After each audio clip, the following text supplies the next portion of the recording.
Hello. And this is Finish Big. I'm Mark. And I am Joe. And we are listening our way through all of the Excelis range. Oh, sorry. All of Big Finish. Yes, including this week, the Excelis Quadrilogy. Is that it? Is that four? Excelis Trio plus one bolted on at the end. Yeah. As a cynical marketing strategy to get people to listen to Bernice Summerfield. Yes. Can I say one thing?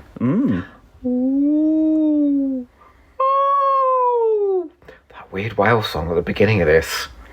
Yeah, the music is very distinctive. Oh no. Saying the same things. The same person.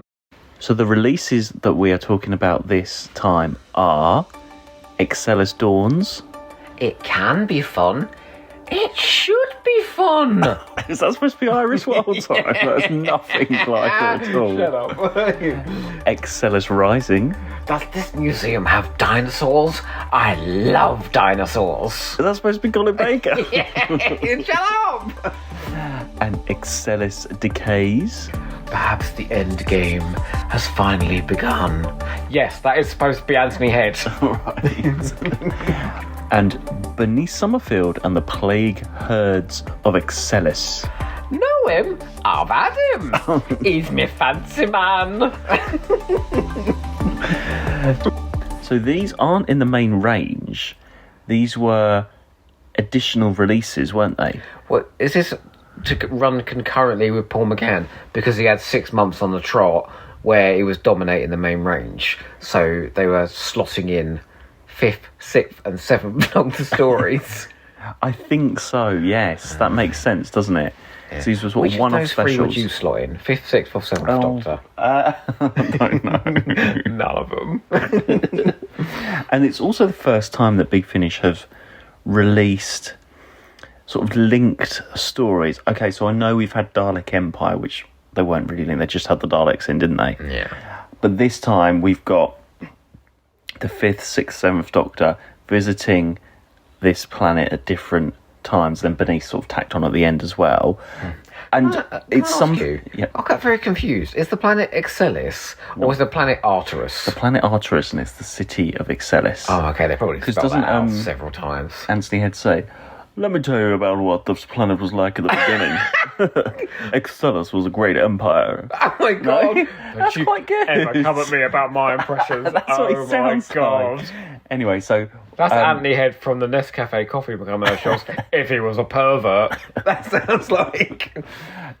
Later on, Big Finish will do this quite a lot, won't they? These link, especially with the 5th, 6th, and 7th Doctors in the main range. So much. It's quite fresh here, isn't it? Right now with Once and Future, aren't we? Well, there's the special releases, but there's also, what do? They mixed up the odd companion, the odd companions, didn't they? The trilogies I'm talking about. They did the ones with the Master. They each met a Master. Oh, and they did that strange one where the last one had Chase Masters in it. It was the first one of Vienna. Oh, and that was another planet, wasn't it, or something? Some empire thing. Didn't really work. Oh yeah, you're right. The companion ones, the one with Katie Manning. Yeah, and they all mixed them up. Padme and Fraser Hines. Yeah, and then the last one with. I can't remember. 6th Doctor, Jamie and Zoe. Oh, you just said that.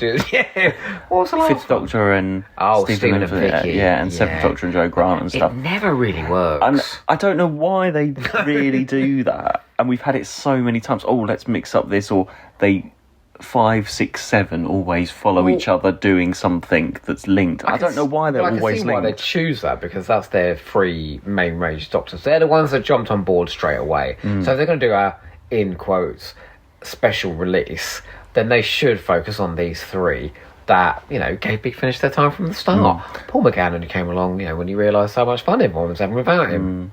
But this Excelis slot is the first time, so it felt very original at the time. Yes. And this is the best version of it, I think. Or one of the best versions of that linked thing. Okay. Well, do you want to just tell us a little bit about how this Excelis saga began? Because I'm sure you've got some lovely trivia to tell us all. There's so much space in my Bible The Inside Story by Benjamin Cook. You keep plugging it. It's amazing. That's no one needs to buy it. You're telling us every week on this. I shall be so sad when we get to Zagreus and there's no more.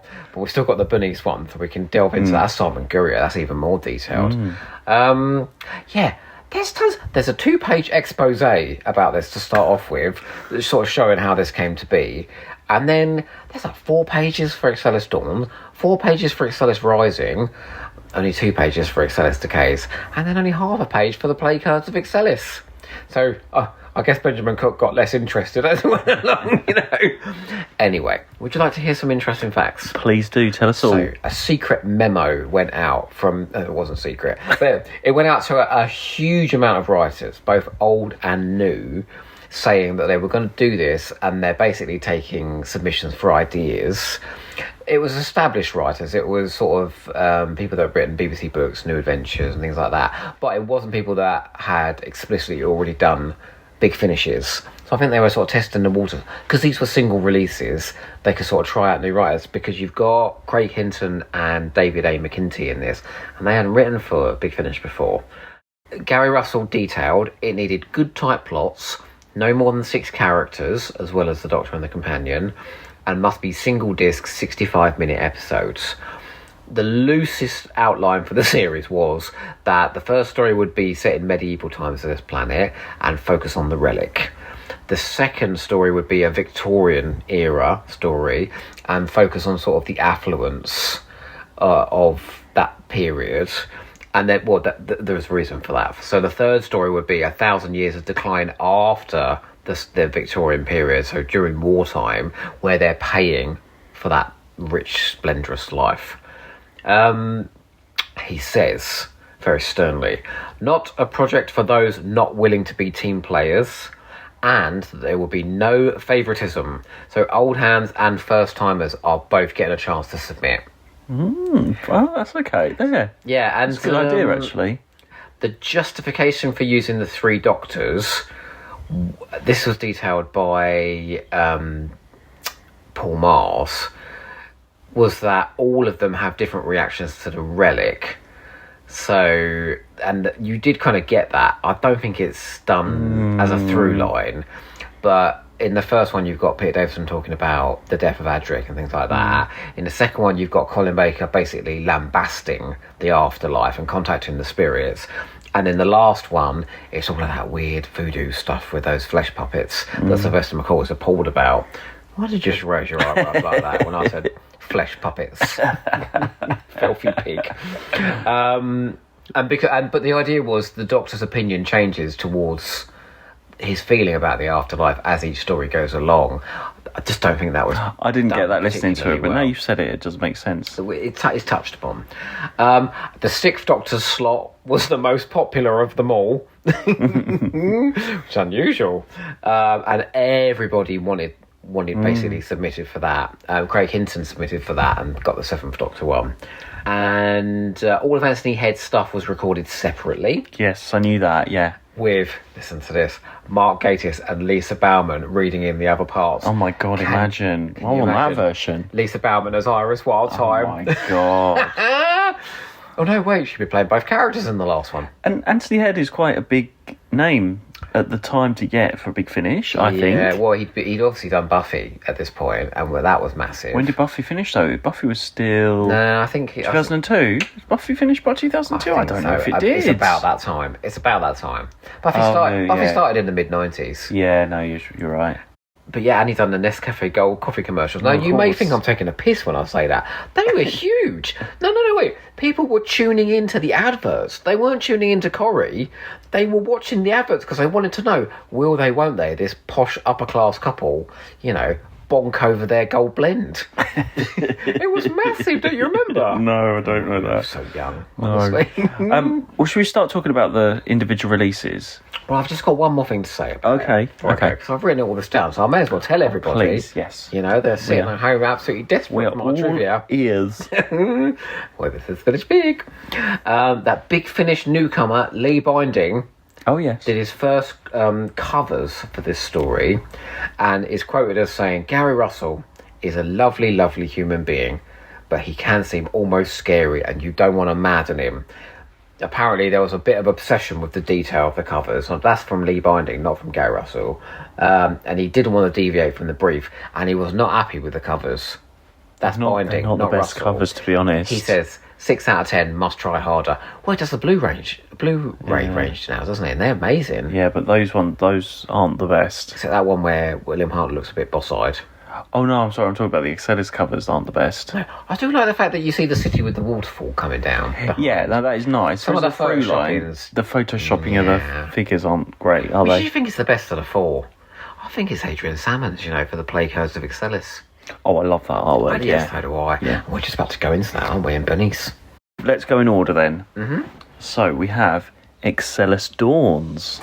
This was released in February 2002, starring Peter Davison as the Doctor, with Katie Manning as Iris Wildthyme, and give us a head, Anthony Head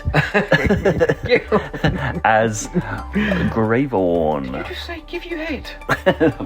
No, I didn't. I didn't say that. This was written by Paul Mars, directed by Gary Russell, with music by David Darlington.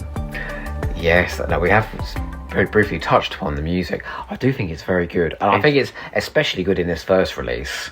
And there's a lot of things that tie these.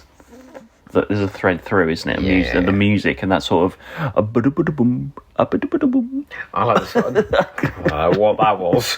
The little drums.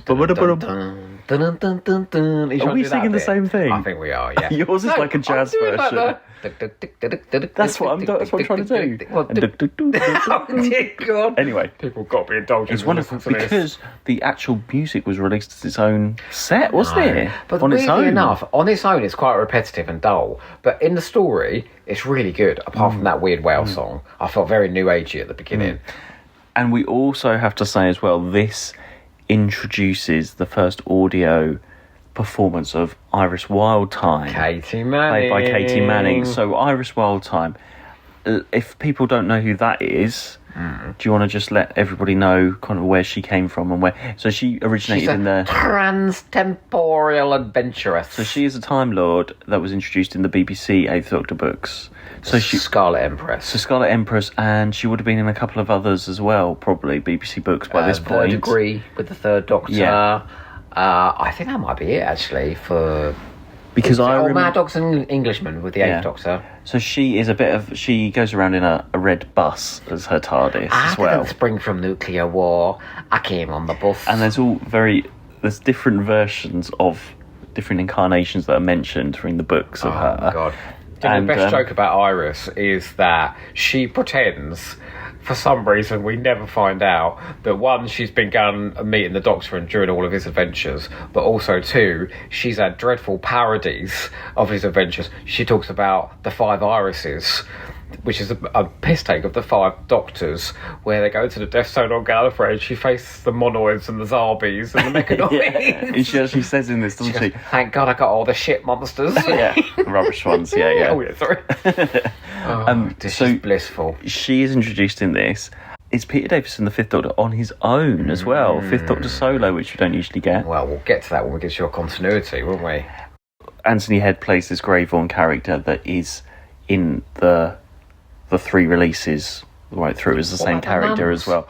And we've got the nuns as well. So Sister Jolene. And this first one as well is a 2-discer, so it's more than 65 minutes. I've got some trivia about that, don't you worry.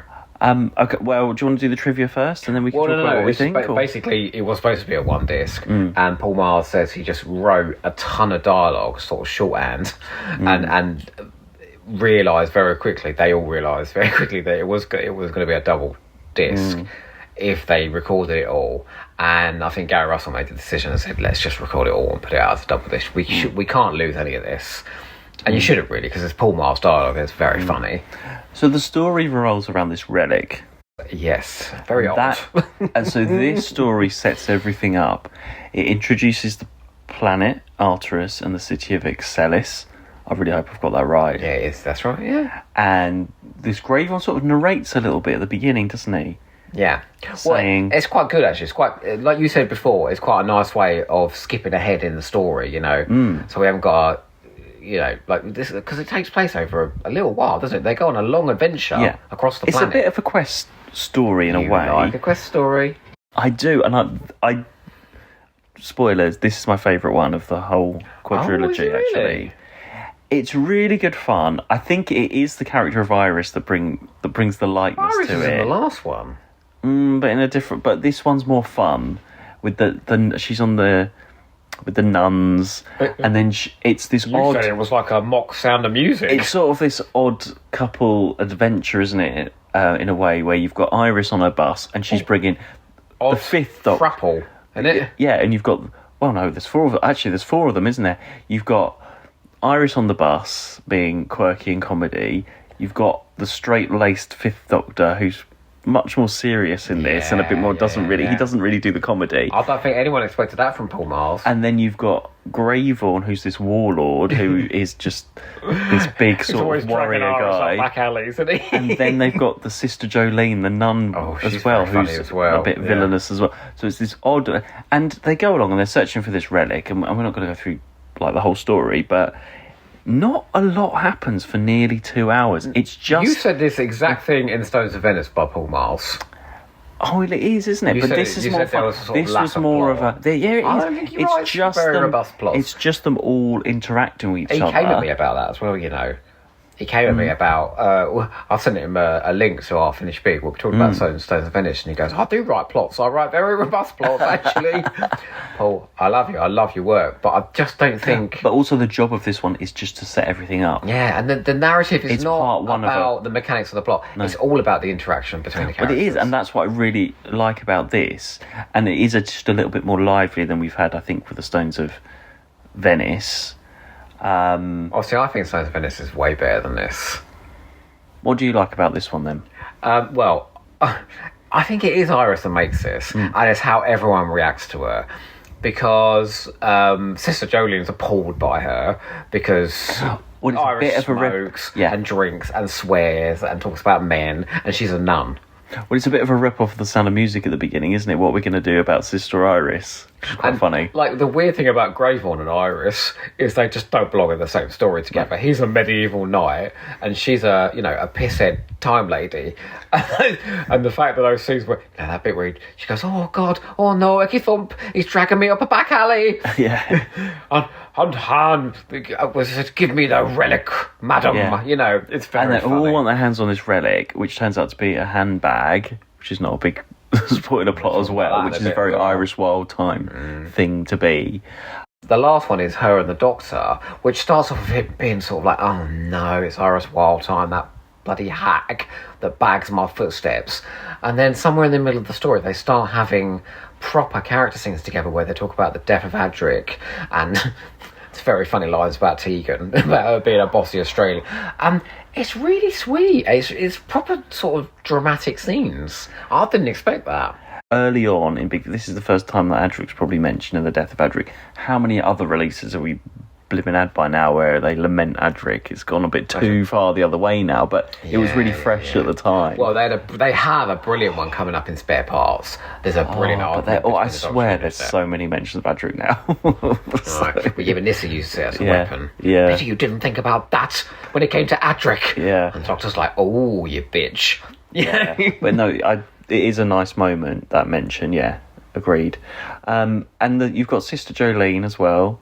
Do you know what's really sad about that character? The actress died that year. Yeah, later that year. I know, yeah. Did you know that?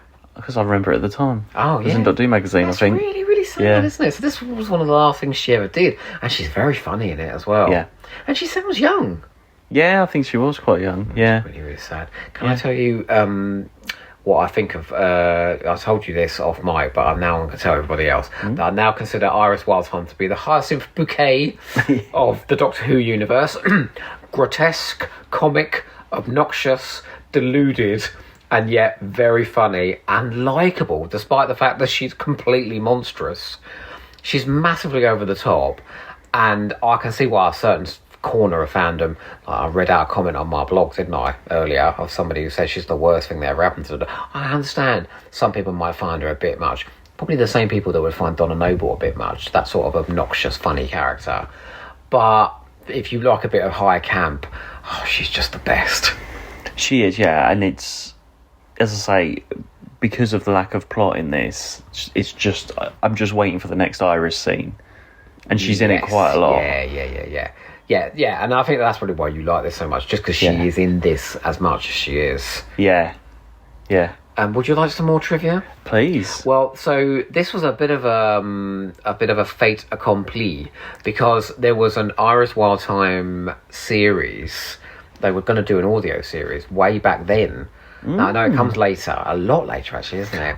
I think it's on our fourth shelf or something like that. Well, they did 2 standalone releases. Quite early on, and then they started doing the box sets. Well, basically, there was going to be a series, and they were talking, Paul Miles and Gary Russell, and a press release came out saying that they were going to do it as well. But Gary Russell said, look, we're doing this, we're doing Paul McGann, we're doing Dalek Empire, we're doing Sarah Jane Smith, that we can't give the character the attention we deserve. Big Finish saying they're releasing too much. Yeah, I know. How unusual. I wouldn't say that now, would they? And actually, Paul Miles is quoted in that book as saying, I think Big Finish were listening to the mutterings of disinterest on internet forums, that people were basically saying they hated the character and they wouldn't buy anything with her in it. But then this is before you've heard Katie Manning playing it. So she's only a character in the books as well. I think what happened was Katie came in and gave such a charming turn that she turned a lot of heads, and then people were going, oh. And then what? Then they did what, 3 or 4 series of Iris Wildtime? 4 or 5, yeah. It's been sort of on and off over the years, hasn't it? And do you want to know how Katie came to be involved?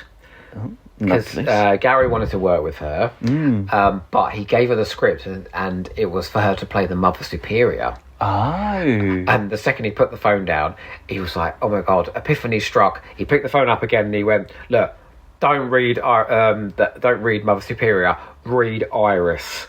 And Katie Manning read the script and phoned him up straight away and said, I love this character, she's fantastic, I want to do it. I wonder who they would have got instead if they hadn't have got Katie Manning. It's got to be someone sort of big, hasn't it?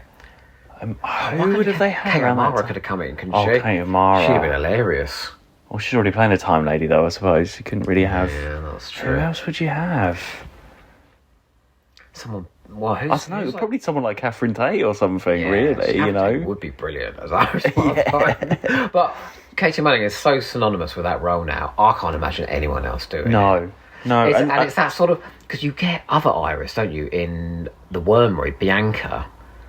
And it's such a different term because you get her and you get Katie Do you know the Manning. first time I heard Iris, actually, on an audio, was when BBC Books did audio readings of the short trips. And there's that one old flame with the Fourth Doctor, Sarah, and Iris, and Nicholas Courtney reads it. No. And he's... I know it's Nicholas Courtney, but it's supposed to be an older lady Iris. It's not supposed to be the Katie Manning one. Play her like No, I don't know, but that's really, really good. It's like sort of medieval times or something, that one. That was the first story that I knew of Iris, because I didn't read the BBC Books with her in. Oh, I need to hear that. So I knew that, and then I went straight into this. So I was quite new to Iris listening to this, and this is a good introduction for her. Re-release this, okay? Yeah. And we also want the Anthony Head, Lisa Bauman cut as well, that was done in the rehearsal room. I bet Mark Gatiss actually played Iris. See, the thing, all these stories we're listening to, every time he's reacting to a woman, he's talking to Lisa Bauman. And not Katie Manning. So I think that's very clever. They must have only. I bet they. Do you think they booked him for like one day and was like, just get the whole lot done because he's really expensive. And can I say as well? I know this is sort of skipping ahead. He transforms that performance for each story. He's a completely different character. But he's really good as this Warlord Greythorn in this. Isn't he? Yeah. You really believe that character. Did you understand? Did you get the whole world of Arturus and Excelis and understand? You've got the nuns, you've got this medieval warlord, but also they're not fazed by the bus and technology and things like that. So I was trying to get like, okay, where it's not a complete medieval like ye olde times like on Earth, I suppose, because we don't. There's really still sort of what is there still sort of magic and science and stuff around. It's that sort it's not 100% clear. Medieval period. It's not 100% clear, but it doesn't really matter. It's a slightly vague. Maybe it could have been a bit clearer. I actually thought the most vivid depiction of Excelis was in the second one, but we'll get to that later. I think Paul Mars is more interested in sort of the characters and, just setting the scene, but as in where they are. At one point they're in a forest, at one point they're by a lake. The forest. I like that, where they're all get on the bus, go for an adventure. What I said is, that's what I really like. It's part Indiana Jones, because it's a quest for a relic. Yeah. Part sitcom, because there's character comedy. Part science fiction historical. I said, and there's even a little bit of sister act in there as well, because those opening scenes where they're lamenting Iris is just like Dolores in Sister Act, Whoopi Goldberg. I would love to see actually Iris on TV, or an Iris. Yeah, well, that would work so well. Imagine if BBV got the rights and at that time got her dressed up. You have to hire a bus for the day, drive through a forest on a bus. BBV could do that. That'd be amazing. A little Iris adventure. Totally, you could do that. If Rusty Davies is doing all these spin-offs, I know that's probably a bit too much. You know what? Iris and Bernice Summerfield are the two things you could easily have done on BBV in the sort of late 90s. There's two before things you love. That's why I'm so confused by your reaction to that last one, but we'll get there. It's so easy to do. I was just really confused about the relic and about it being this handbag, right? And I know that's all explained in the last one very badly. But so Iris has got this relic, and it contains the afterlife, or all the souls of everyone that dies. This big magic but it's power. in the form of a handbag now. A gold handbag. Because I had a bit of a Barney with Paul Mars about this week as well, where I wrote this on Twitter, and he came at me saying that's not the truth. So I sent him a picture of the inside story where he's literally quoted as saying, you ready? The writers that came after me can be as earnest as they like, but it would still be based on a lost handbag. So I think it wasn't boxing him into a corner, but he basically says arcs bring him out in hives. He doesn't want to tell a long arc story. He just wants to have a fun, do a quest story with characters and, and a gold handbag. And that's what you get with this. And what do you think of Peter Davison in this one? Kind of subdued, He's actually. really sort of fades into the background. I mean, he's up against big characters, even like Anthony Head and Katie Manning. Jolene. And they are all very larger How did than they life. not do that joke with her name? Yeah. Honestly. But yeah, he's very fades into the background in this. I didn't think he was terrible though. No, he's not awful. He's just forgettable in this. I think. I like the fact that it's near the end of his reign, and he's sort of looking back at some of the mistakes that he made. And why is he hanging around Excelis?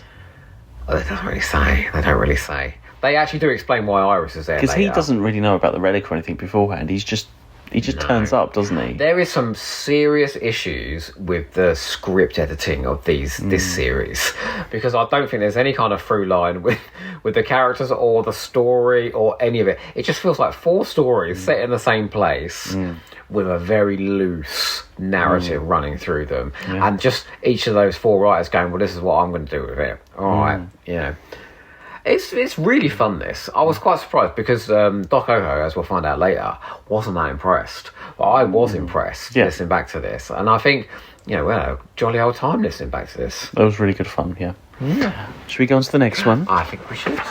Excelis Rising was released in April 2002. So had to wait a couple of months for the next one. Starring Colin Baker as the Doctor this time. Oh, here we go. Continuing with some Head, it's Anthony Head. Again in this. What, more Head? Yeah. More Head in this one. You can't get enough Head, can you? Also featuring Charles Kay. Yeah. This was written by David A. McEntee. McEntee. I always say McEntee. McEntee, I've been married a long time ago. What? That doesn't even rhyme. I know. Pass the Salt, directed by Edward Salt. Yeah, from the Bernice range. With music by David Darlington again. Obviously, it's the same music. So we've moved on with this Victorian times so in a way, isn't it? Well, not. I don't know. It's only going by what's on the cover. Very close location inside this museum, which is holding the relic. I never got on with this one. What, this time? No. And do you know what really annoys me? That bell at the beginning when the Doctor goes in. This bell's going on. It's one sound effect. All right. It's because it goes ding, ding, ding, ding, ding, and eventually someone goes, "Well, someone shut off that bloody bell." Well, that's not the exact line. Yeah, I just never. I enjoyed it okay this time listening through, but no, it didn't grab my attention like Dawns did. I disagree. I do think, actually, I think Dawns is the strongest on this re-listen. But I think the first half of this mini-series is pretty strong. And I thought this was quite atmospheric. This reminded me of one of those sort of cheapo Bernice plays with a very small cast. Well, they all are, really. Really small cast, but well characterised, well acted, in a well realised location. I thought it was quite evocative. I really like the seance scene. I thought that was really well done. So you've got... It's not Greyvorn anymore. Well, he's changed his name. He's head of this police thing. Maupassant. So What's French? The strongest part in this was when the Doctor and he that is a great come scene. face to face towards the end, where the Doctor realises who. Yeah. And it's these two sort of immortals having this conversation. Well, the Doctor sounds just haunted, doesn't he? And Anthony Head has adjusted his performance. So in the first one, he's sort of doing that gravelly warlord. Yeah. In this one, he's doing the sort of performance you would imagine from a bit like the performance he gives in School Reunion. That sort of posh, fey, charming Anthony Head. And this revolves around, again, obviously the relic in this museum, like you said. But then at the end of the other one, the Mother Superior sort of got inside Greyvorn, so this character here that he's playing has her inside. He's trying to keep up appearances, but he keeps rushing off into rooms and going, "Oh, get out of my head!" Yeah, you know? So I don't know. This is where I started just not really following the whole relic, what was actually going on. And again, I can't tell you that much that happened. They were looking for the relic. Again, it got stolen, much of a narrative, and they had a bit of a chat because it's the world, but you don't really understand too much of the world in this as well. I don't know, it's just more of a nothing for me, unfortunately. No, I thought the world was actually painted really well, because it's more, we're in that sort of realm of like spiritism. There's a sequence where they're talking about structured phonographs, so like buildings remembering trauma, and that's why they do the seance. And because right in the very first scene where the man is trying to steal the relic set up by Anthony Head's Reeve Maupassant, he dies, doesn't he? And then he is the one that points the finger in the seance at the Doctor, because Maupassant has the ability via the relic to manipulate the spirits that are inside the handbag. So you're looking confused. I was paying attention. Maybe you was a bit tired when we listened to this. It's a bit like Whispers of Terror in a way. There's a few moments like that, but where shorter. it's set. Yeah, it's a shorter Whispersy Terror. It's that same kind of thing and those same kind of characters in a way. I feel the same vibe anyway for me. I really like the last scene though as well, where Anthony Head's talking to himself about living forever, this immortal being. I mean, he makes it sound like it's absolutely appalling. And Colin Baker is wonderful as always in this. God. He comes along, doesn't he? I love dinosaurs. And do you know what it is? Maybe for some of these I'm not so keen on. I'm not keen on just solo Doctor stories as much. Well, you got a lot coming up, so you better get used to them, all right? Really not. McCoy has a run of solo stories. Yeah, those ones I really don't like. I don't know. I feel like I enjoy it more when there is the companion there, and because it's the Doctor on his own with these other sort of one-off characters, and none of them are so memorable, especially in the second one. Take Anthony Head out. Who else is that memorable in this? Yeah, I like the woman who was from Fires of Vulcan. The security woman from the museum. And Charles Kay, I thought, gave a really great performance. It was okay. It wasn't terrible, but I don't know. It just didn't excite me. What surprised me was how it held my attention, because it's probably one of the quietest releases I can remember. It is. In terms of incident, in terms of drama, it is more about mood and atmosphere and performance. I quite like that. Can I give you a bit of trivia about this? Okay, maybe that will change me. So David A. McKinty says, and do you know what? He's done his time. He'd written so many books by this point. Can you name a few? The Face of the Enemy. The Shadows of Wen Chiang. And he did it in that short trips, the first lot of short trips, he did a really good one about the unit soldier that got killed outside the church at Devil's End. You know when the Bok is like attacking everything and he gets and it's about the family phoning out the Brigadier and being like, what happened to my son? No. What happened? And the Brigadier, because it's all classified, can't say what happened. And they go out and then the dad gets really distressed and like pretends to have like a bomb and he's like, I'm gonna like blow up if you don't tell me what happened to my son. And then they sit him down and it's this really like small character moment, and that was by him. Yeah. He also reintroduced the Master to the New Adventures, Krier in First Frontier. Oh, I've got that one. I haven't read featuring that one. that cover with Sophie Aldred in that stretched leather, with her tits out. Oh god, that gives me nightmares. That cover. I bought that one because I thought it was the. Because it had Sophie Aldred on the front. No, because I bought the wrong one. No, I bought the wrong one.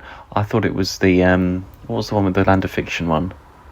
Oh, Conundrum. I thought it was Conundrum, and I bought First Frontier by accident, and I started reading. I was like, hang on. There's some very strange drawings of Sophie Aldred, you know. But her last one, the set piece where she's fighting that robot. She looks very odd on that cover. Or the one where she's got all the goo on her fingers. I mean, Sophie Aldred has been painted in all sorts of positions. I bet she has. God, we're getting back onto Sophie Aldred again every time, every week. Why did you Even paint when her she's not involved? like one of your French girls? Okay. Imagine if she played Iris Wildtime. No, I'd rather not. Doing that accent. I'd rather not. She'd do it well. She'd do her best CBBC voices. It would be horrendous. Do you know what? There will come a time, you know, where I'll say nice things about Sophie Aldred. No. Because I think from The Harvest onwards, somewhere along the line, she remembers how to act again. She forgets again around the life anyway, of crime. Sorry. When Bonnie Langford comes along. I don't know how we got onto this, but let's get back off. Okay. Let's get off. Back off Sophie Aldred. Head and then getting off. You're horny tonight. David A. McKinty says, I love Victorian ghost stories and I wanted to try a sort of steampunk setting. And I think he achieved that because there's a lot of sort of contraptions and things in that museum that they use. Yeah. Now, this is why there's a lack of plot. He said, I wanted to write a why-done-it rather than a who-done-it.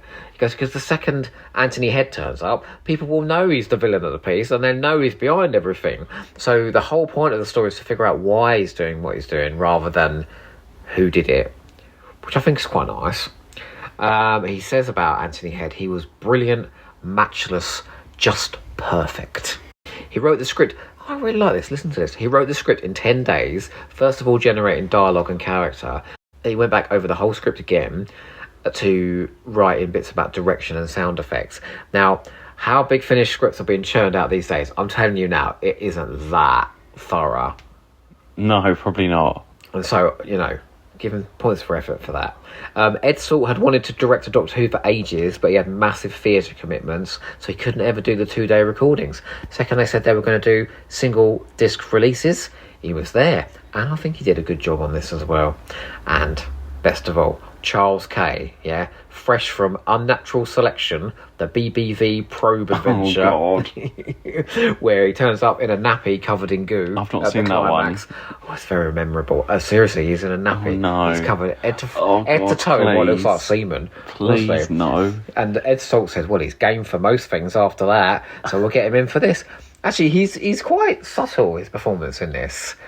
But I did think he was good. I kind of get what you're saying. It is a bit of a nothing story. And I think the only purpose it serves, really, is to show that the relic is still there and it does contain the souls of the afterlife. And that Maupassant is using it for some sort of plan. Yeah, it doesn't fill in all of the gaps, does it? There's still questions at the end of this one. No, the trouble is, is because nothing's been filled in Excelis Dawns and in Excelis Rising, it all needs to be filled in Excelis Decays. Oh, let's go on to that one then. Oh boy, let's find out. It's Sylvester McCoy's turn. He gets so many opportunities to shout in this. So, Excelis Decays was released in July 2002, as we said, starring Sylvester McCoy. More Head, Anthony Head. Oh, so much Head tonight. I'm in my element. And bringing back Yi So as a guest star. Oh my god, Chang Lee himself from the television movie. I think the recording of this is in the independent straight-to-video production, My Doctor Who Video Diary, with Yi So camcorder footage of him coming over to England for a convention for the first time. Is that the one where he's on the big finish? Is that the one where he's on the cruise doing the writing thing? He's on everything. God. He's not interested in that. Cruise is about bringing together creative people, right? And they get a chance to work alongside writers, fabulous people like Lisa Bauman. You know, was Sylvester McCoy there? Oh, I can't think remember there was a which one. doctor there. Anyway.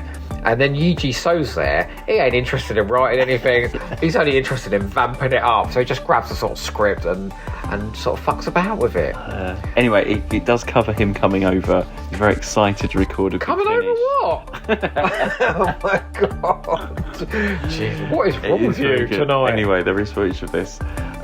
So, yeah, that's interesting, isn't it? I mean, I'm not sure of his acting ability particularly, but... Can we be honest here? Yeah. Oh, the one thing you and I said when we started this Finish Beat, right, is that we are not going to be like these review sites online getting freebies from Big Finish. We're going to be honest. Yuji So's performance in this is diabolically bad. I think you can hear him reading off the page. That's how I sound when I'm reading off. But he doesn't sound any different to just him chatting in this video diary thing and acting as whatever. There's no emotion in his performance. There's no inflection in his performance. No. He's supposed to be playing this sort of war-torn soldier, and it just sounds like E.T. So turning up in the studio for a day for lunch. That's what it is, yeah. In fact, even Craig Hinton says that he's a lovely man, but I don't think he had the gravitas for the part. No, he wanted Simon Williams, who played Gilmore in... Oh, that's very different, isn't it? Yeah, because he's supposed to be an older man. He's not supposed to be a young man. It pairs him up back with Sylvester McCoy, his friend from the TV movie. I bet they had a lovely evening and a lovely lunch. I think they only get one scene together, you know. Okay, and this is... Well, I don't know where to start with this one. I feel like this is diminishing returns every time, because, again, I did not enjoy this one as much as the previous. Okay. And here we are, Excelis... It's now score a war. Out of 10. Dawns, Rising, Decays. I don't know out of 10, but it's in that order. Okay. Let's say 8, 5, This one's 3. 5 or 4. Yeah. Oh, it's a 3 this one. for me. And it's quite long as well. It's just over. It's only 70 minutes. Just over. It's a bit longer. Well, I just, the trouble is, I don't want to speak ill of the dead, because we've lost Craig Hinton. But, you know, let's be honest about the work, yeah? Because I think he's a lovely bloke, and he was a great reviewer for Doctor Who magazine. And actually, I think he wrote some pretty good books. People savage that Quantum Archangel. It's a fan wankiest. Do you know what it is? It's the Sixth Doctor and Mel in a Time Monster sequel. I mean, what more do you need in your life? But this is not a good script. And he even says himself that this was the first time he ever had attempted to write a script. And you can tell, because there's so much fucking exposition in this. Now, I've had this argument with people on Hamster about exposition. I do think it does have its place. But, you know, show, don't tell, yeah? For the most part, show, don't tell. Now, you might have a few problems with Plaque of Excelis coming up, but that was all show and not telling until the end. So it's all sort of about incident that was happening in the story. This is people sitting around going, well, we've been at war for all this time and we've had all this. It was so time-lashed. There was so much detail delivered between two people just going, and the annoying thing is, it's people that would know this detail. So why are they telling each other this detail? It's for our purposes. The first 10-15 minutes or so is just that, isn't it? Yeah. And then you throw Sylvester McCoy in as well. And he's got a lot of dialogue in this. Now, the one thing you don't do is give him lots of complicated dialogue, because he is going to garble and gabble his way through it. Yeah. You need to give him punchy lines and quirky things to do. That's how you get a strong Seventh Doctor, you know. Sometimes the silence is more powerful than the dialogue that he's given. Oh boy, this was a struggle. And this is basically, it's the end of the Anthony Head character. So Gravon Maupassant, or Sutton, his name's Sutton in this one. And do you know, it's how he changed his performance. Again, suddenly he's very camp. And he's playing it a bit like Stephen Fure was in The One Doctor. You know? Yeah, I didn't really get what he was trying to achieve in this. I thought he was the one that had that baby. I can tell you exactly what he was trying to achieve. He wasn't the one that had the baby with the girl. No. He wanted to use the powers of the relic, to take the souls out of everybody and put them in these... He was calling them meat puppets. So I think they're basically like clones. Yeah. Meat puppet just sounds so gross. I know, it does. I just imagine naked men running about the place with people's souls in them. And anyway, that was going to be his army, and then he was going to go off into the universe and take over the universe, like every other boring Doctor Who villain. I don't think this was ever what Paul Mars intended when he wrote Excelis Dawns. I mean, what happened in all that whole hour? Well, where did it go? What it is because I can't tell you. You said it was 15 minutes of exposition. It was actually about 45 minutes, 50 minutes of exposition. And then in the last 20 minutes, suddenly there's this army on the march. There's nuclear wars about to go off, nuclear weapons. And I'm like, what the fuck? We spent 50 minutes doing nothing. And then it's just 20 minutes of like, go, go, go. We've got to wrap this up. And then I'm like, hang on, there's still the Bernice story yet. You know, when the bombs go off. I mean, that's a bit more of an epilogue. This is supposed to be more of the finale of Excelis and the Greyvorn character and everything. So, and do you know what's really frustrating is there's no time to explore this Excelis time period we're in now, because they're spending so much time explaining how we got to this point. You don't since ever the last see the one. whole world, because No. that's what you do in Dawns. At least they get out and they travel around a bit. Yeah, In the yeah, other yeah, two, we they are explore just a bit. stuck. And the only thing that do you know what tells me most about Excelis is the cover designs that change of the city on the front cover. That's how I know what it looks like. Otherwise, I don't think I'd have a clue what's going on if you didn't have that. Over, and can I say the characterisation of the Doctor? I did like the fact that the first scene had him create the Paul McGann TARDIS. It's like I've just done an overhaul, and suddenly you hear that. Of Paul McGann's TARDIS. Well, he's talking to the TARDIS because he's got no companion. But I wrote down 2 lines, right, that he said. I know he's a bit of an arsehole, the Seventh Doctor, but he goes, your whole society might collapse, but that's a small price to pay for freedom. What? So, that's fine, we'll just wipe out all of these people because it's better than being in a war. And then later on he goes, at least Greyvorn is gone forever after the bombs will go off. So everyone's died, and he's going, well, at least I got rid of the villain. Never mind, everyone's dead. And everyone on the planet's killed. I mean, there must have been something in the script for Craig Hinton to get through. I mean, out of all these submissions, there must have been something there that they saw. It couldn't have been the best of a bad bunch, or... I think the trouble with... No, apparently the script was very similar to the one he wrote for the Sixth Doctor, the outline. He just changed it, put the Seventh Doctor in, and a few revisions. But I think the biggest problem here is Paul Mars wasn't talking to the other authors, but David A. McKinsey and Craig Hinton were talking to each other when they were writing their scripts. So Paul Mars is starting all the elements off, and then the others are trying to sort of scrabble something together with what they've been given. I feel like you need That's to such sit a them all... weird way to write a series. You need a writer's room. They all get together for a day and just slightly plot out. Like, someone should have been doing that. Yeah. It's very, very, very odd. This is the second time, Craig Hinton has written for the Seventh Doctor. He also wrote the novel God Engine for the New Adventures. Oh, no, I don't know that one. Yes, terrible. Is that Ice Warriors? He says it was written under very trying circumstances, and that this script was his attempt to right the wrongs he did for the Seventh Doctor in that story. I know. Oh, I don't think that's happened. Even he says there was a mixed response to this, yeah. And this was a very strange quote from Craig Hinton. At the end of the day, if I enjoy it, I've succeeded. He says, well, what about the rest of us? We'd like to enjoy it as well. That's what people say about the Time Monster. No. It's those that are involved are having so much fun, there's no fun for the rest of us. And apparently Hinton was so appalled by Dave Owen's DWM review that he took him to task in an internet forum and basically told him how all the plot points that he was going on about in the review were wrong. I quite like a bit of that, though, sometimes. Bit of drama. Well, yeah, I mean, I can't really say much more about this because I just really did not enjoy this one. So it's basically the nuclear period of Excelis. Yeah. So wartime Excelis. Yeah. Where this is where the Greyvorn Maupassant Sutton character is killed because it goes out in a spectacular hail of nuclear explosions. And then the Doctor just sort of goes off at the end and goes, "Oh, I didn't end too well, did it?" I feel like the Doctor doesn't push anything or do that much.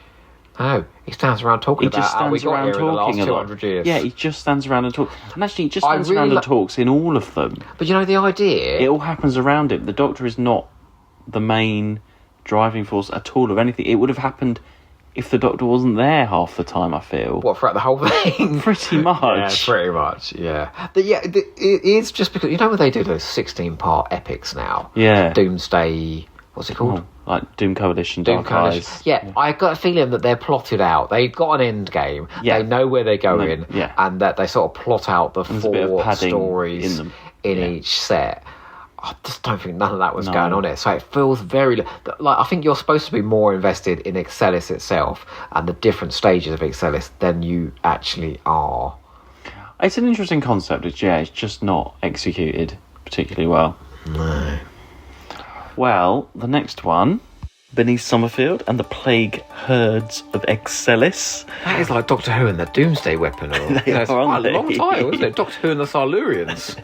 Was released in July 2002, starring Lisa Bowerman as Bernice Summerfield. Oh yeah, baby, she's back. Woohoo! Back. First lady of Big Finish. First lady. Yeah. What was I saying? Oh yeah, and Katie Manning is back as Iris Wildthyme. This was written by Stephen Cole and directed by John Ainsworth. Oh. With music by David Darlington. I don't think we've had a directed by John Ainsworth before. No, this, I don't think we have. We have had two written by Steve Cole. No, we had two a bit of different reactions. Land of the Dead. Yeah. Neither one of us liked it. Apocalypse Element. I really like that, and you were a bit on the fence. I want to like Steve Cole. I think I do. He's so nice. He goes around schools telling kids to read. Do you know what? He was the sort of brand head of every post TV movie of Doctor Who. He had a terrible time. He did BBC Books. He had a really VHS. terrible time with it. I always remember there was an interview with him in Doctor Who magazine, and there was a whole spread of him and his day at doing the books and the audios and stuff. I think that was my first crush. Do you know what? He was very cute back in the day. There was a picture of him in the Wormery CD in the set, and I was like, oh god, I'm having wank fantasies about Steve Cole. Oh my god, I fancy Steve Cole too. Well, I don't know if I do now, Steve, sorry. But I did back in the day. I had that picture of him in Doctor Who magazine with a little magnifying glass looking at the time-lapse VHS. I was like, oh my god. And he also created that advert. Only from BBC Worldwide. That's him. Although he did also create those terrible swirly covers. No, that was Black Sheep. No, Black Sheep went on to do great covers for those early ones. He approved them. Well, he greenlit the lot. Didn't he? Style. But he did also help them get the Big Finish license as well. Yeah, he had. And do you know what? Can I say right? His books come in for a bad rap. Vanishing Point, 10 Little Aliens. What else did he write? Ancestor Cell.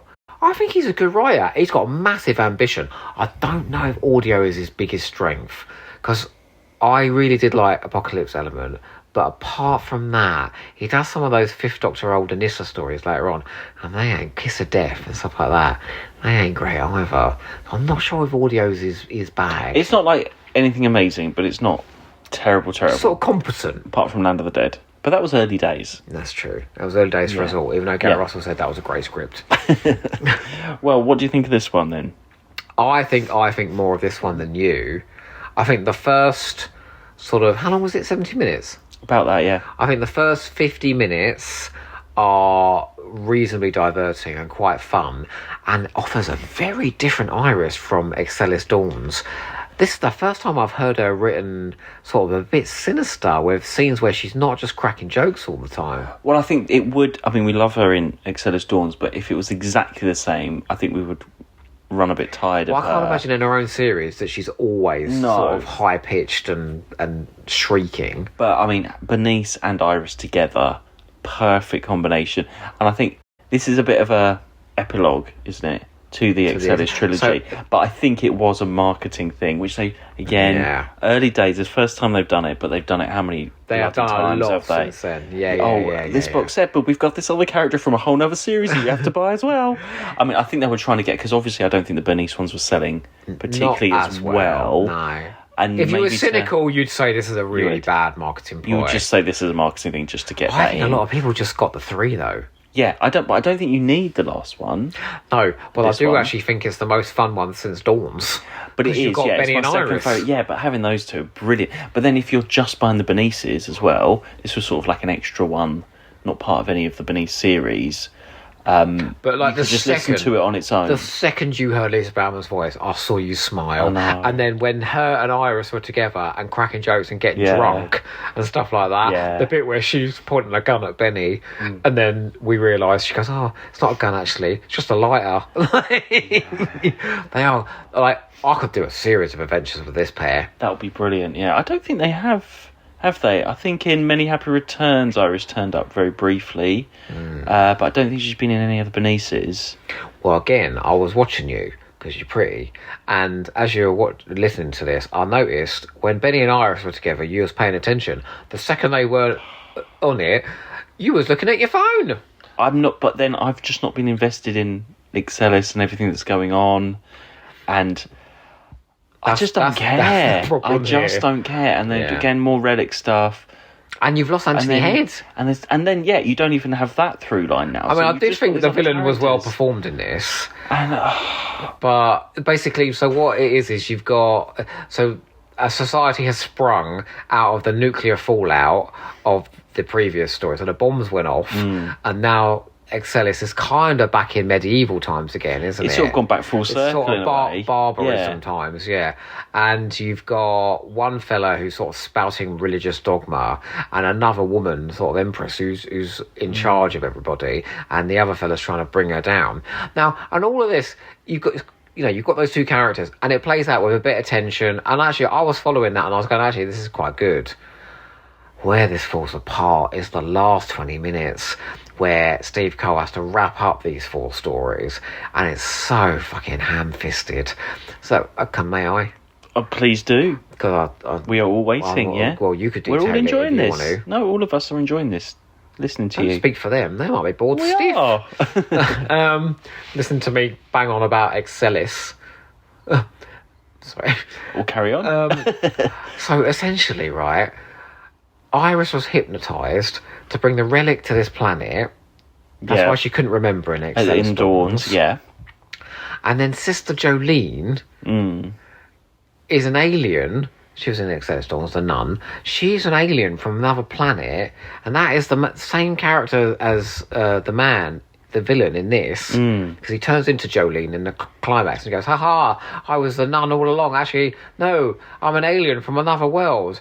And in fact, this entire saga that we've had take place on Excelis is utterly irrelevant, because it just so happens that another character, this despot woman, who's gone around the universe, as a warlord. Oh, what's a female warlord? I think it's still a warlord. A warless? Oh, I was thinking of Xena then. Warrior princess. Anyway, she's gone around the universe doing bad things. Now she's sort of repented for her sins. She's found religion. Yeah. And she just happens to be passing the planet at this point in the planet's history. So they've set up this entire thing just so they can create a weapon on the planet to wipe this woman out who's just passing. It's the equivalent of like doing a whole season of Doctor Who, and then the whole season's about someone who just happens to pass on the road at the end of the season going, "Oh, hello," It's very, very odd. And I can see what he's trying to do.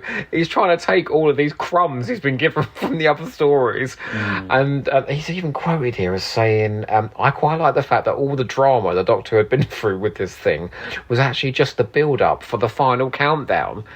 But it means the whole Excelis story was fucking irrelevant. And the Doctor didn't really go through that much drama in it. He just stood around.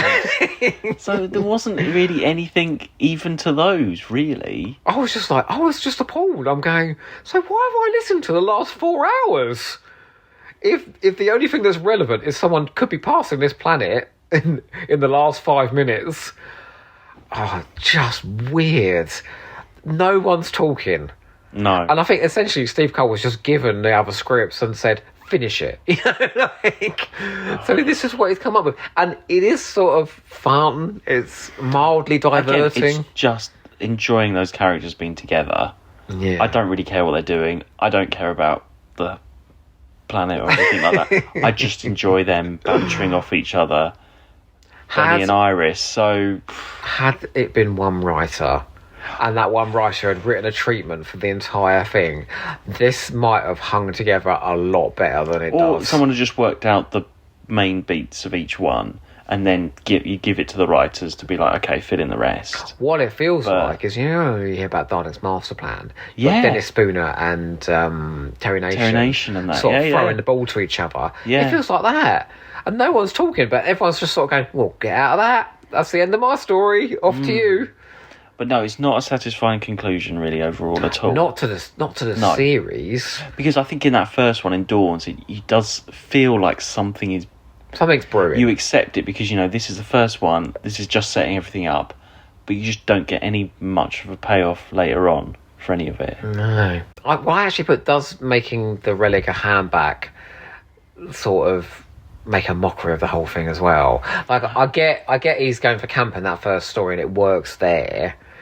But then the fact that everyone's sort of talking about this sequin handbag as the most terrifying weapon of the universe. But it's very Irish and it's very Doctor Who. You don't get that in anyone. You're not going to get that in anything else, are you? So I think it is a unique Doctor Who idea. I don't mind that it being a handbag, and the way that Greyvorn throughout all these serious people are like the handbag, the most powerful thing. It's a handbag. That's fine.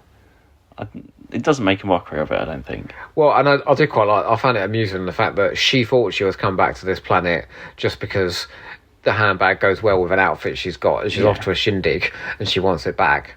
Actually, she knows, doesn't she, that something big is going to happen, and that's why she's really bad. She's just being facetious. But that's the good thing about Irish. She's got all of this sort of bravado and the jokes and everything, but actually underneath there is a serious... Like you say, she knows what's going on. You see a little bit more of a manipulative, I know really what's going on, not Sylvester McCoy, not Seventh Doctor-y way, in a way, and isn't Casey it? Manning brings her voice down. Suddenly there's a moment, and you're like, oh, actually, she does know more, that she's not just being stupid. When she's talking to Sniper... Yeah, she's not just acting drunk and everything, there is something underneath there. Yeah, but like the second Doctor... But she does it very subtly. Acts like a clown, but it's the cleverest person that's it. It's more room. Second Doctor than Seventh, and that works really well, I thought, as well. Yeah. I did think this was a more fully formed story than the last two. Yes. It had a narrative at a beginning, a middle, and an end. We were following characters through. I didn't like where it ended, but there was lots of incident and there was lots of jokes. So as a sort of individual piece, this is good. But you are right, it is a bit law of diminishing returns, this series. Oh, and Steve Cole has written Benny before as well, hasn't he? The Doomsday... Oh, the book, yeah. The Doomsday manuscript. That's him, isn't it? That's Justin Richards. Oh, he did the second one. The one with the cape. Gods of the Underworld, that's what I'm thinking of, yeah. And he's going to go on to write... Actually, I take it back. Some of his Bernice scripts are really good. I think he might be a better Bernice writer. He writes Gods of the Underworld. No, Gods of the Underworld, we just said that. The Relics of Jigsaw with the giant robots. And I like that. And he writes Dance of the Dead as well with the Ice Warriors. That's really good. So maybe I've yeah. undersold him a little bit. Maybe Doctor Who's not his bag. Well, he's too busy checking out the VHS covers and making sure that they're all... that swirl is making just right. Sure that Nicholas Briggs is doing the Dalek voice for that advert, No, he did it. That's Steve Cole. Is he? Yeah, he's interviewed saying, no, that's him. Because he got the thing and he had to do it himself. A new series of adventures only from BBC Worldwide. Who knows what's around the corner? His many foes and friends. On audio and on video.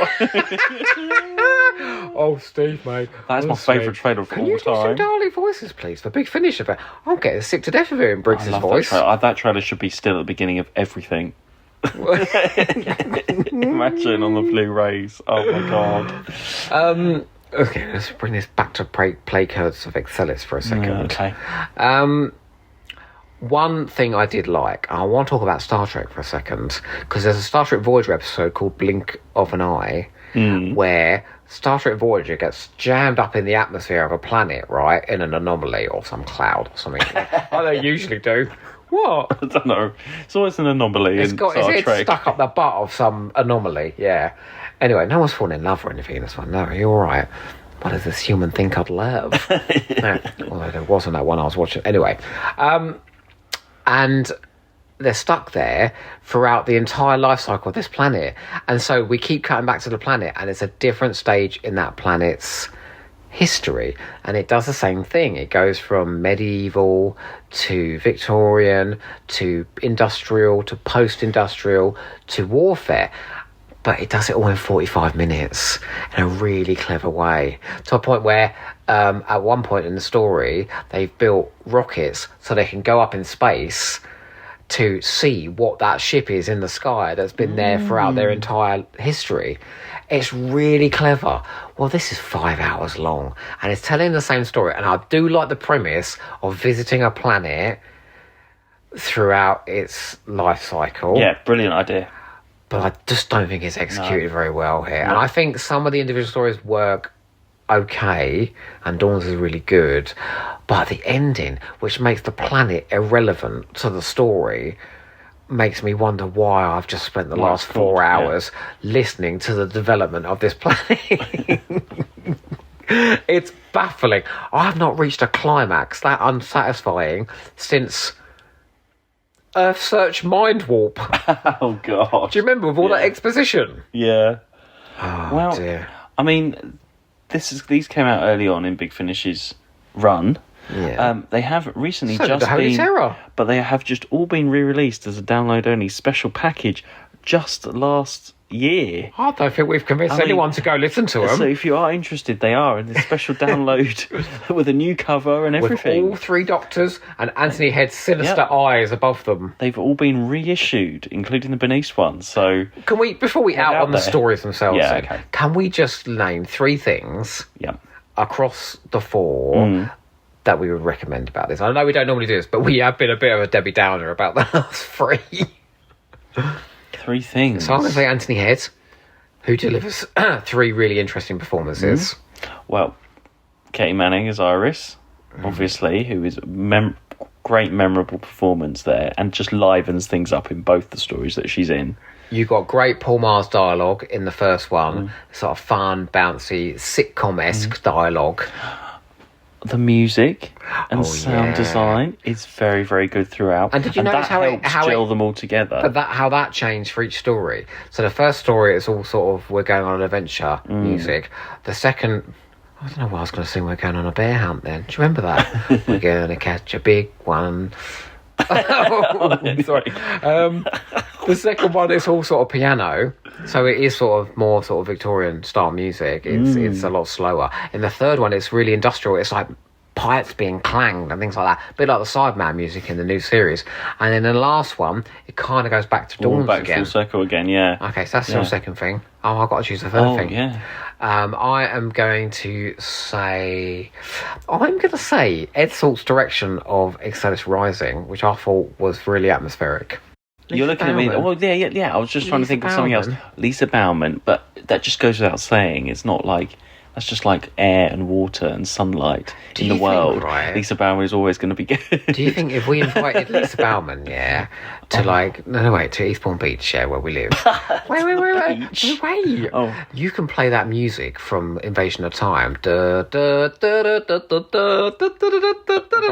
And we'll give her a crown and crown the First Lady of Big Finish. Oh, God, yes. Hang on a second. Why do you have to... Wait. Why do we have to do that on the beach? Well, that's where they do all the baptisms. Okay, we're going to baptise Lisa Bauman on the beach. That's the Queen of Big Finish. Big Finish. Oh, I hope you don't listen to this. We're up here, weirdos, going on about. But no, I wasn't. I will obviously. Her on the beach. I will obviously say Lisa Bauman in this as well. But I was just. That's just a given. So. Do you think it's a write-off then? This? No, I mean, but I wouldn't recommend this as your first. No. Either your first Bernice or your first Doctor Who. I think you'd be baffled by your time you get to the end. I'd wait a little bit. I would. It's not just completists only, but it's. I'd wait until you have a few more. There's other interesting ones out there. I wouldn't put rank it at the top. Well, I have. Go on then. Dawns, Plague, Rising, Decays. Dawns, Rising, Plague, Decays. Yeah. Now we're going to move on to the highlight of the episode. Our recent guest Luke Malloy's favourite part of Finish Big, Mark's Chronology moment.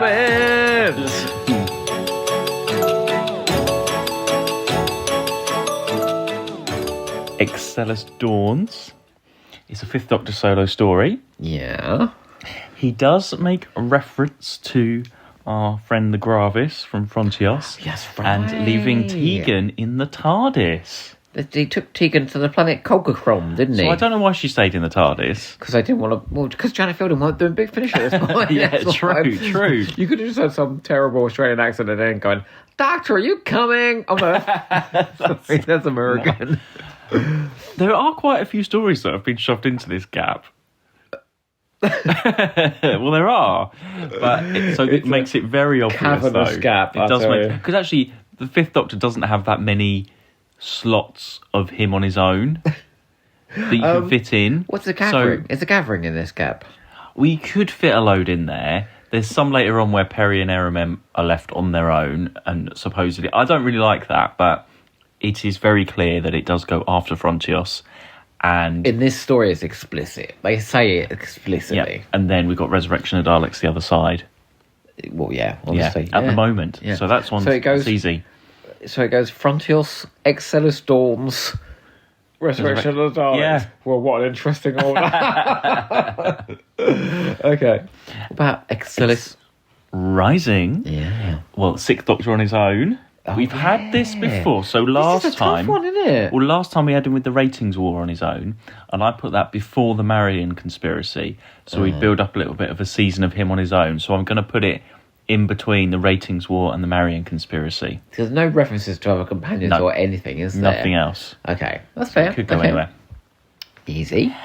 Excelis Decays. Yeah. The Seventh Doctor on his own. Oh, do I have to remember that story? And we've had that before. So we had Lost the Titans on his own and Sirens of Time. So and he's got a lot to come. And he's got quite a few. So it's going, in between. Because, this one, the only sort of continuity we've got is he sets up the TV movie TARDIS, supposedly. He does, yeah. And he is in his lovely TV movie outfit on the front. Of course they had to show that, didn't they? They had to show someone create... Oh, they can't leave any gap unexplored. But, so you could potentially put it just before the TV movie. I like that the Sirens of Time is sort of towards right at the end. So I'm going to put it in between the ratings war and Sirens of Time. Although in the Sirens of Time, the TARDIS noises are the 80s console. Yeah. It's a tough one. It's still the old Tom Baker music, isn't it? Oh, that doesn't matter. Yeah, but you know what, right? I don't like the idea I don't like the Excelis Decays being just before the TV movie for the last. Something as fun as the TV movie, rubbing shoulders with something as dreary as Excelis Decays. Sirens of Time is sort of dreary as well, but... No, I'm going to put it before Sirens of Time. Okay. And what about Bernice Summerfield and the Plague Herds of Excelis? Yeah, so this is in between stories that we've not got to yet. No, well, we have heard them, but we haven't recorded yet. No, but it is very clear, because in the later story, Bernice Summerfield and the Dance of the Dead, Bernice wakes up and says, "Oh, Iris, you've left me here. What have you done?" Yeah. So they've been off on adventures directly after Plague had. So Doesn't she say she's knocked down a few cocktails?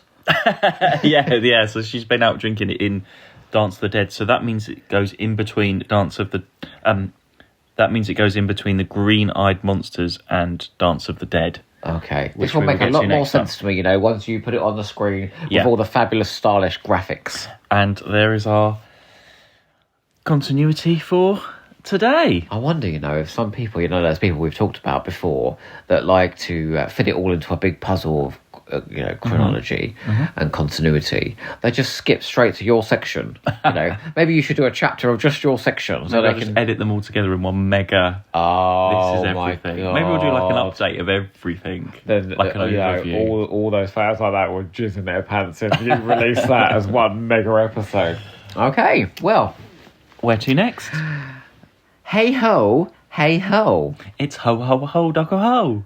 That's a new one. No, I'm not a hoe.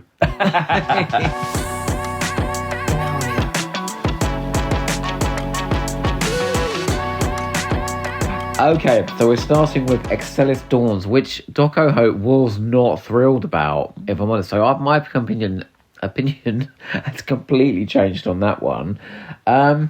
He says it's a quiet story overall, and the quietest moment comes when the Doctor and Iris discuss the death of Adric. Excelis Dawns leaves a bit of a blank on me. Whereas this time, blank. This time, I think it was the best of the bunch. It was certainly the most fun. And I think that's you that's made me come around to that opinion, do you know?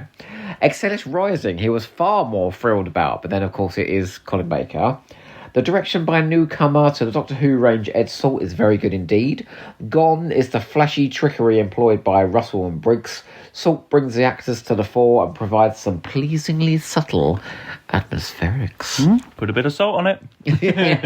Actually, he does. He goes on to direct a ton of Bernice's, you know, and he really masters that economy of just having a few characters and a simple story and telling it in a really gripping way. Excelis Decays, you'll be pleased to know, I'm pleased to know, I weren't thrilled by that one back in the day, because if I had gone and read it and given it 10 out of 10, I'd be like, oh, Joe. Instead, Doctor Who says, another oddity. Oh no, unfairly maligned, but with heaps of problems at the same time. Unfairly maligned means it's unfairly misjudged. I don't know. Get in touch, everyone, if you think Excelis Decays is amazing. Yeah, I don't forget all the silence. Please. No comments. Chris, don't contact us. All right?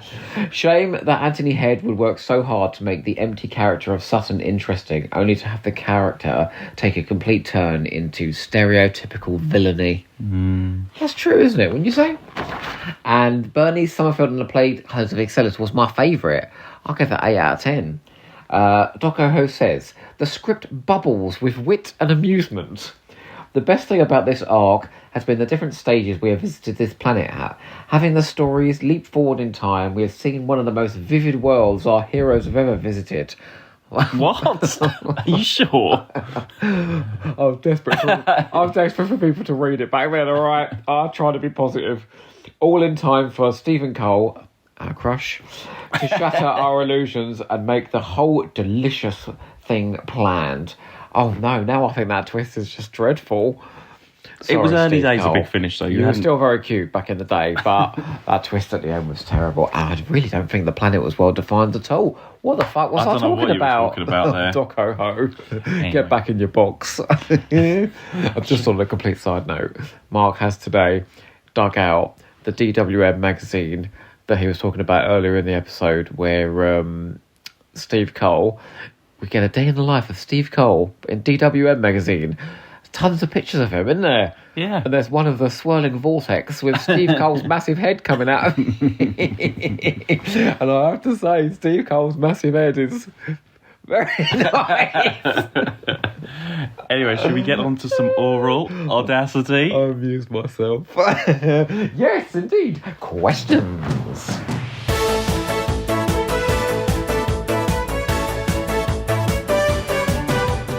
Okay, who goes first? You. Okay. Number one. So, well, we've got a question for each story, yeah? I've been promised a fascinating fact. Somewhere in these I questions. don't know. I just found out something. He got so which excited. I don't know. He's going, I don't think you know it. I'm so excited to tell you this. I don't think you do. Hype this up Anyway, a lot. It's not yet. It's not yet. I don't want an anticlimax, all right? So this one on Excelis Dawns, I think it'll be quite easy for you because you know your books. Name 3 of the BBC Books ranges that feature Iris. 3. Okay, Short Trips. Yeah, okay, I'll give you that. Past Doctor's Adventures. No, I mean actual titles. Oh, Verdigris. Yep. Scarlet Empress. Yep. The Blue Angel and Mad Dogs and Englishmen. Yeah, I mean Interference 2, apparently. What's in there? That's what it says. Oh, they throw everything in there but the kitchen sink. And they got rid of Sam Jones, you know, that PA from the BBC office.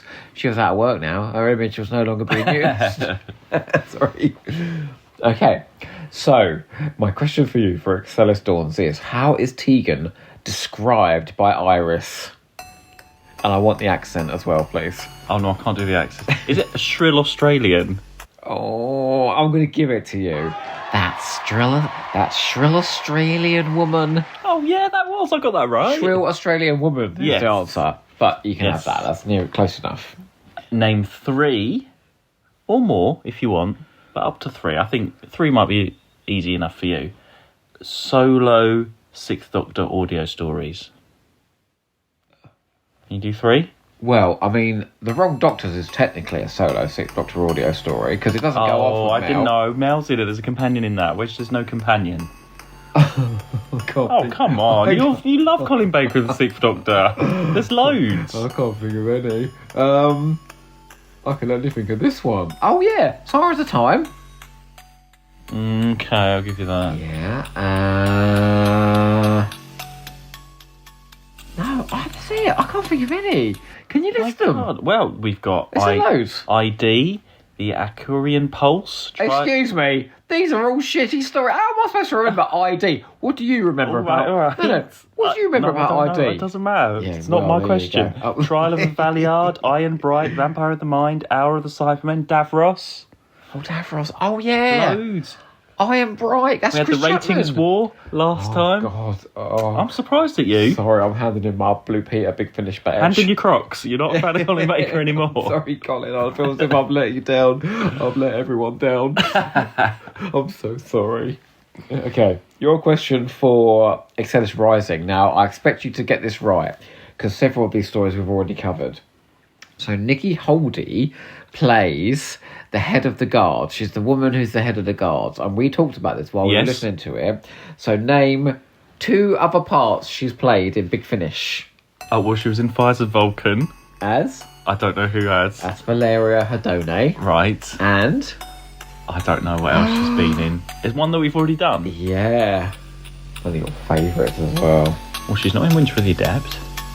She's not in Spectral Onion Moore. Is she in Apocalypse Element? No. Is she in Marion Conspiracy? She was the Spillager Empress. Oh my god, she was in Winter of the Adept. And Nurse Kitzel from Just War. Oh my god. Who tortured Bernice. Nikki. Yeah. No, that's another story. No, she's called Nikki. She's the one going, I will not get in that drawer. That one, you know? No, yeah. I will shave your head. Okay. Yeah. This one's easy for you. Okay. Has this fact hit yet? Not yet. Okay. So Decays. Yeah. Name the unit character that Yi So plays later on for Big Finish. Charlie Sato. Yeah, warrant officer. No, keep that in. No. Warrant officer. Warrant officer. Charlie Sato. Charlie Sato. If you'd have told me to know his rank, I wouldn't have had a clue. Actually, do you know what? I want to say, Gigi So was really dreadful in Excelis Decays, but when you put him up with Daphne Ashbrook in those Companion Chronicles, I don't know, but it's more fun. Don't you think? No, it's not any better though. In Tales of the Vault. Oh my god, this vault. It's amazing. Yeah, I'm really here. Daphne Ashbrook's here. We're going to blast your mind with lasers. And you're never going to remember it again. Daphne Ashbrook's like, yep, we're under the Tower of London. This is the secret unit vault. It's the Black Archive. His name is Stephen Taylor. I love Daphne Ashbrook and Eugene So, the most unconvincing unit officers ever. Just look, Disney Plus, let us have Grace Holloway and Chang Lee back, alright? Please. We're desperate for them. That's the only roles they can play. Okay, the Doctor uses the alias Vaughan Sutton in this story. Which other story does Sylvester McCoy's Doctor also use that alias? Vaughan Sutton. It's not Colditz, is it? No, it's not, I'm afraid. Come back to bed. Honey? No. Oh. Come back to bed. Master. Master. Oh, right. Master. Oh, Call right. yourself a Daphne Ashbrook fan. No, that's what happens in the scene. Yeah. She says, come My back to name is not Honey. She says, come back to bed. Master. Okay. Well, she says Honey first. Okay. Okay, this is amazing, okay? Okay, I'll be the judge of that. Okay, so we all know that The Plague Herds of Excelis was written by Hottie Steve Cole, right. who we absolutely love. Oh, God. Would you jizz in his face? Can you name some other Doctor Who books that he wrote under his pseudonyms? Oh, my God. Yes. Harry Potter and the Philosopher's Stone. No, Doctor Who books, Doctor Who stories under a pseudonym. Did he? Yes. Oh my god, you don't know this fact. Your mind is gonna be blown. He's written Doctor Who books under a pseudonym. Yes, because when he was in charge of them, he wasn't allowed. A bit like, on the TV series when Barry Letts had to do it. Which stories? Wasn't Parallel 59 one of them, was it? No, he wrote that with someone else. He's on Natalie credited as that. Your mind is going to be blown when you find out what he wrote. Because I've only found this out today. His name's not Peter Angeles, is it? No. That's a real person. Is it one of the BBC books? Can I tell you which BBC books he wrote under his pseudonyms? Can I tell you? I have no idea. How do you know this? Because it's on his Wikipedia page thing. He wrote Longest Day as Michael Collier and The Taint as Michael Collier. Really? I know, yes. And actually, he wrote, there's some short trips.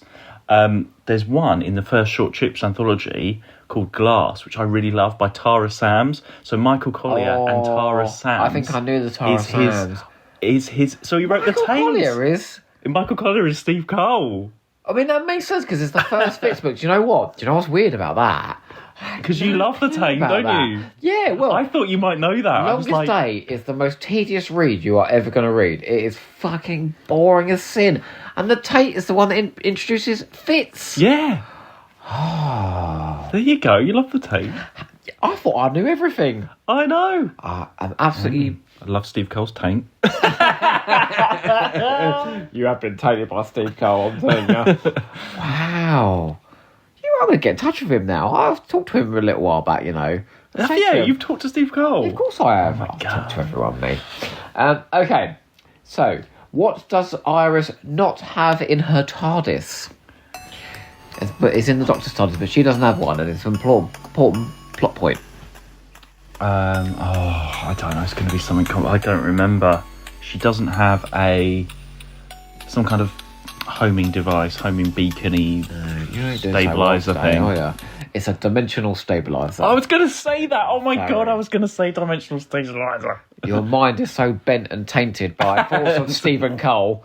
You can't get any of these questions right. So listen, can we just count this up, please? Because we never actually figure out who's won or not. So let's see. You got one right. No, that was wrong. That was wrong. You got 1 out of 4. You got 2. Yeah! Anyway. Okay, well, what are we doing next? Well, I think we have mentioned we're going off to see Bernice Summerfield a bit more. Oh, Queen! So the next series, we have The Greatest Shop in the Galaxy, The Green-Eyed Monsters, Dance of the Dead, and The Mirror Effect to talk about. Yeah, you know what, right? In the first one, a man dies by having an orgasm. In the second one, you've got Adrian and Jason left holding the baby. In a third one, you've got Bernice Summerfield being called a total whore by an ice warrior. And then the fourth one, you've got Braxiatel's evil plans finally coming out into the open, or not quite, because he managed to bury it. Well, I'll tell you what, doesn't that sound enticing? It does. Don't say any more yet, though. No, but better than season 2. Next episode. I mean, just the idea of those things sounds better than season 2. Yeah, it'll be a big improvement. So we will see you next time for that. I'm absolutely riveted. I can't wait. And don't forget to finish big and be tainted by Steve Cole. On his taint.